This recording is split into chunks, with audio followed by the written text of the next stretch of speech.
si pengusaha ini ya merasa mau diperas oleh Nikita Mirzani dengan jumlah 15 miliar. Gitu loh. Karena penghasilannya diduga sebulan, ini kita ngomong sebulan ya. Sebulan itu 40 sampai dengan 60 miliar. Ada foto saya nih. Ada foto saya, foto Bang Petrus dan ada Bang Nahak pada saat itu yang menyatakan kita siap memerangi mafia skincare. Namun saat ini ketika Bang Petrus ya secara profesional sebagai seorang advokat dan tidak terikat kepada kami, saat ini menjadi kuasa hukum dari salah satu pengusaha skincare, ya itu sah-sah saja. Yang kami ingin sampaikan tidak ada kaitannya dengan kami. Gitu ya, Bang? Mungkin Bang Nahak mau sampaikan? Ya, terima kasih. Selamat sore teman-teman semua. Bahwa pertama-tama saya dan Bang Sunan juga benar punya komitmen bahwa setiap korban dari para skincare yang saat ini beredar, mohon hubungi kami. Itu komitmen kami sampai hari ini pun masih tetap berjalan.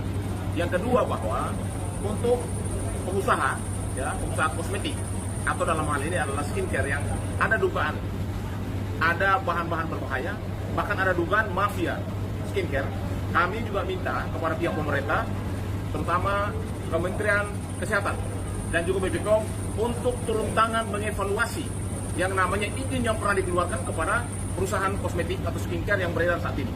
Kalau memang dia menyalahkan aturan atau bahan-bahannya membahayakan masyarakat, itu harus segera ditarik dan juga pemiliknya harus diberikan sanksi hukum pidana atau perdata. Karena skincare ini terus terang saja digunakan oleh khalayak masyarakat pada umumnya, walau menengah ke atas atau menengah ke bawah, itu hampir sebagian besar menggunakannya. Makanya kami minta juga supaya evaluasinya juga oleh pihak yang memberi izin. Dan juga kalau memang ada skincare yang beredar dan tidak berizin, agar juga segera dilakukan tindakan-tindakan evaluasi di lapangan. Karena ini kegaduhannya harus dihentikan. Dan dihentikan dengan cara apa? Dengan cara penegakan hukum. Supaya para skincare yang nakal ini, ataupun mafia skincare ini harus juga mengikuti aturan hukum yang berlaku. Kalau tidak, ini akan menjadi bumerang sendiri. Kenapa? Karena semuanya beredar sudah ke masyarakat luas. Dan bagaimana cara mengendalikannya? Tidak mungkin perorangan juga melakukan investigasi. Karena negara hukum, siapapun yang mengeluarkan yang namanya izin, lembaga manapun, lembaga pemerintah, itu juga yang juga harus melakukan evaluasi dan menarik izin yang memang sudah dikeluarkan. Dan ternyata ada dugaan atau ditemukan oleh lab bahwa ada bahan-bahan yang memang berbahaya. Dan itu bisa merugikan masyarakat pada umumnya. Bukan cuma ditemukan, tapi sudah ada pengakuan dari owner pabrik, pengakuan kepada saya bahwa dia memasukkan bahan-bahan yang bisa dikatakan berbahaya. Ya, ini ada pengakuan. Oke. Dan dia di situ juga menyampaikan akibat dari ini semua, ya pabriknya dicabut izinnya. Artinya ini nggak main-main. Pabriknya dia sampai dicabut izinnya karena ada bahan-bahan berbahaya yang diduga masuk ke dalam produk yang sekarang di tangan para pengusaha skincare yang juga mungkin sudah dijual kepada masyarakat. Ya. Kenapa saya menyatakan demikian juga? Karena si pengusaha skincare ini, ya, yang lagi rame, dia merasa dirinya mau diperas oleh Nikita Mirzani, ya, merasa dirinya mau diperas oleh Nikita Mirzani, si pengusaha ini. Nah, pengusaha ini ngambil barangnya dari pabrik yang berkomunikasi dengan saya, yang curhat sama saya bahwa barangnya itu mengandung bahan berbahaya dan karena itulah izinnya dicabut. Nah, artinya kalau kita kembali, seorang atau para pengusaha skincare, kenapa kalian mesti takut barangnya direview oleh siapapun lah, mau sama Nikita, mau sama Doktif, mau sama Bang Nahak mungkin. Kenapa mesti takut kalau memang tidak ada kandungan barang-barang berbahaya? Kenapa mesti mengeluarkan duit miliaran? Coba, saya rasa masyarakat udah pintar lah. Orang mau mengeluarkan duit miliaran itu ada apa? Gitu loh. Nah, kalau yang berkaitan dengan pabrik, ya, pabrik yang dicabut izinnya, yang dimana ownernya berbicara dengan saya, si pengusaha ini, ya, merasa mau diperas oleh Nikita Mirzani dengan jumlah 15 miliar, gitu loh. Karena penghasilannya diduga sebulan, ini kita ngomong sebulan ya, sebulan itu 40 sampai dengan 60 miliar. Bisa nggak kalian bayangkan berapa banyak skincare yang beredar di Indonesia sehingga menghasilkan duit puluhan miliar? yang dimana itu mengandung bahan-bahan berbahaya, sehingga si pemilik pabrik izinnya dicabut. Jadi tolong deh, ya seperti kata Bang Nahak, mohon pemerintah harus turun, ya BPOM khususnya atau di pihak kepolisian kriminal khusus turun, sidak, kasihan masyarakat. Ini jelas-jelas sudah ada pengakuan kok dari pemilik pabrik bahwa produk yang dijual atau yang dipesan oleh si pengusaha yang diedar luaskan seluruh Indonesia mengandung bahan berbahaya. Kok Bang Sunan tahu? Saya tahu. Kenapa? Pemilik pabrik bicara sama saya. Gitu loh, ya. Jadi sekali lagi saya sampaikan bahwa saya ini tidak akan berdiri di sisi pengusaha skincare atau mafia skincare. Gitu loh. Makanya perlu saya klarifikasi. Dokter juga ya, jangan salah paham sama saya. Memang betul Bang Petrus Balapaktiona, senior kami, advokat, pada saat itu respon bersama kami bertiga. Namun demikian, kalau saat ini Bang Petrus menjalankan profesinya berdasarkan undang-undang advokat sebagai kuasa hukum yang mendampingi pengusaha skincare, itu nggak ada masalah dan tidak terkait dengan kami. Kami tetap pada komitmen. Kami tidak akan bela pengusaha atau apapun itu yang dibilang mafia skincare. Gitu teman-teman. Oke, Bang. Artinya Abang sekarang di posisi orang-orang yang menjadi korban dari skincare ya, Bang, untuk membela kaum-kaum yang menjadi korban. Ya, logikanya gini lah, ya. Saya ditawarin duit nih, Bang, mau nggak jadi pengacara mafia skincare sekian puluh miliar atau 5M lah katakan. Ya, di satu sisi ini masyarakat yang dirugikan. Dapat saya pastikan saya akan berada di masyarakat. Karena saya nggak perlu uang 5 miliar saya ambil ya dari mafia skincare, lalu saya disumpahin sama mungkin ratusan ribu masyarakat yang mukanya rusak atau kulitnya jadi sakit. Ya, lebih baik saya bela mereka doain saya dapat rezeki. Itu prinsip saya dan harga mati. Lebih baik saya bela masyarakat yang menjadi korban, saya didoain sama mereka nggak perlu bayar saya. Ya, saya didoain aja cukup sama mereka, saya bisa dapat duit mungkin lebih dari apa yang ditawarkan oleh para mafia skincare. Gitu. Ya pasti kan saya udah bilang ya, DM saya itu atau Instagram saya itu tidak dikunci. Silahkan DM kalau mempunyai alat bukti dan menjadi korban, produknya siapa, belinya di mana, gitu. Silahkan. Atau bisa tulis di kolom-kolom komentar postingan saya. Gitu loh. Bang, ini siapa nih Bang yang ini Bang nyari inisial Bang? Apa tuh? Inisial yang mengedarkan produk yang mengandung berbahaya ini. Siapa sih Bang? Inisialannya Bang. Oke.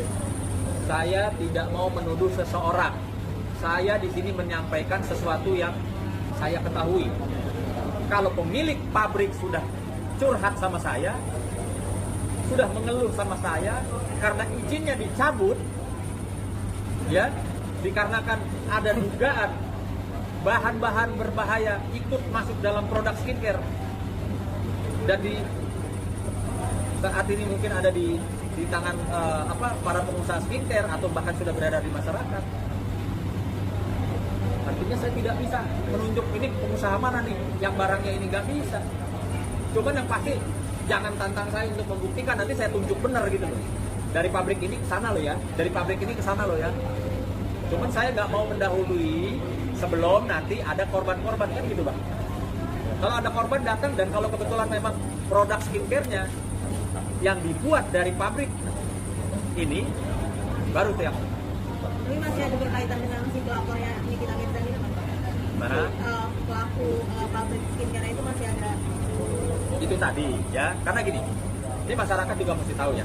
Saya berikan sedikit edukasi ilmu yang saya ketahui bahwa pabrik skincare itu di mana tempat maklon yang membuat ya produk dari skincare itu, dia bisa menjual kepada beberapa pengusaha.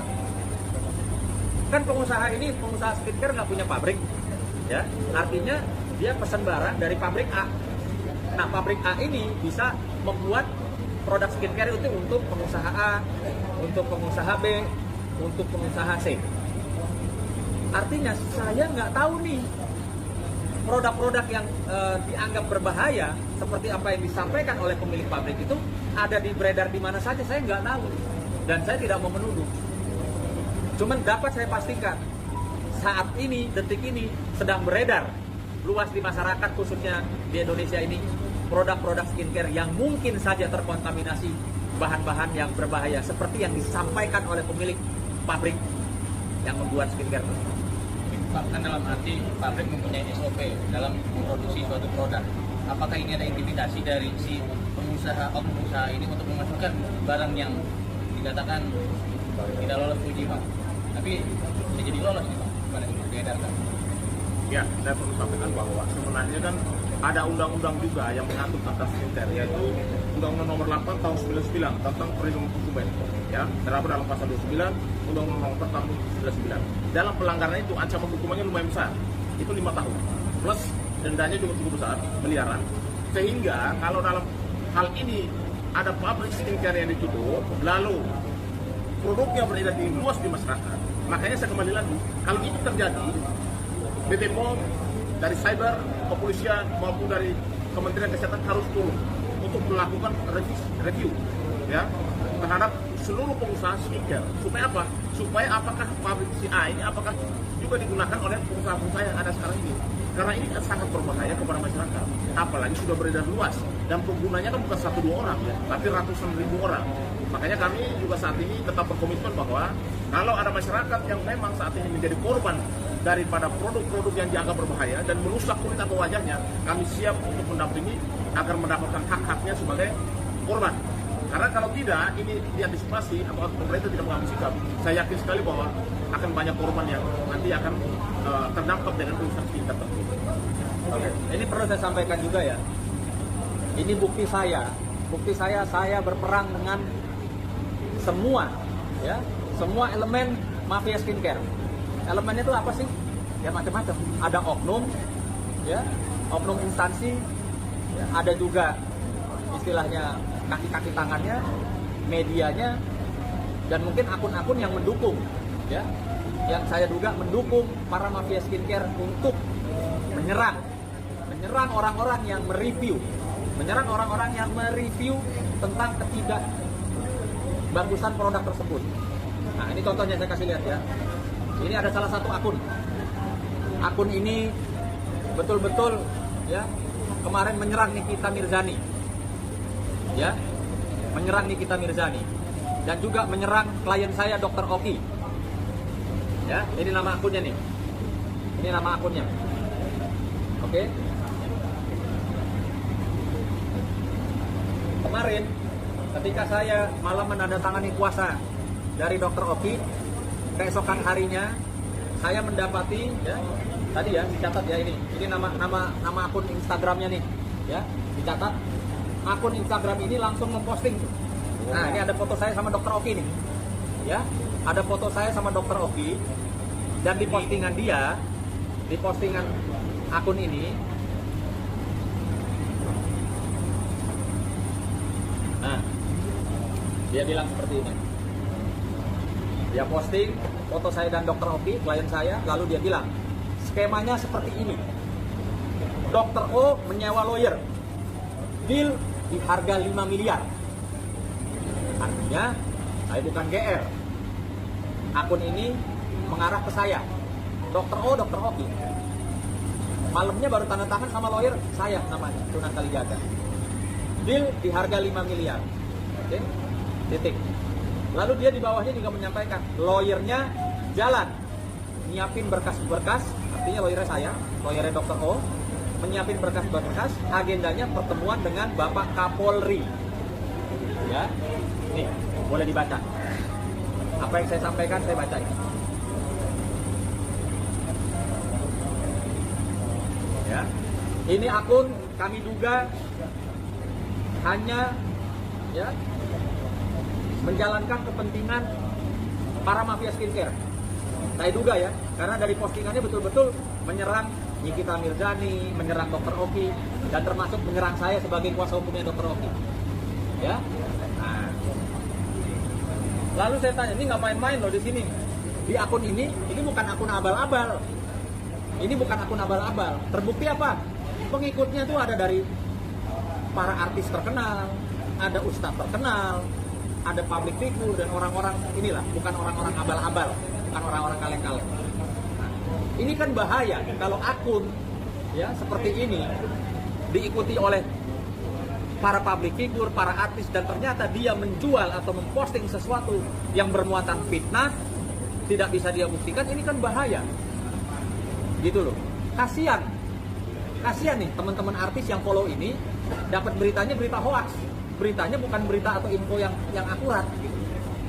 Maka saya sampaikan langsung ya kepada pemilik akun atau adminnya, coba dong keluarkan buktinya. Saya menerima duit 5 miliar. Apa bukti transfer, apa kwitansi, atau tanda terima dari kantor saya 5 miliar, dari klien saya. Tolong buktikan. Gitu loh. Saya tunggu, tolong buktikan. Supaya apa yang Anda posting di sini itu adalah info yang benar. Bukan info yang menyesatkan masyarakat atau netizen atau para artis, public figure yang ada follow akunnya dia. Tolong buktikan. Itu satu. Kedua, dia bercerita kan di sini membangun opini, menggiring opini publik bahwa pengacaranya Dr. O akan jalan ngadep Kapolri, bawa duit 5 miliar. Tolong dong dibuktikan. Tolong dibuktikan. Ada nggak foto saya ketemu Kapolri? Ada nggak foto saya di lingkungan ruang tamunya Kapolri? Ada nggak foto saya? Mungkin percakapan saya janjian dengan Kapolri. Tolong dibuktikan. Sehingga kalau Anda atau siapapun pemilik admin ini bisa membuktikan, nah kalian tuh artinya bukan akun hoax. Kalian benar-benar akun yang jempol. Itu, ya. Namun demikian, nah saya sempat berkomunikasi dengan adminnya hari ini dari jam 15-12 ya, belum ketemu teman-teman.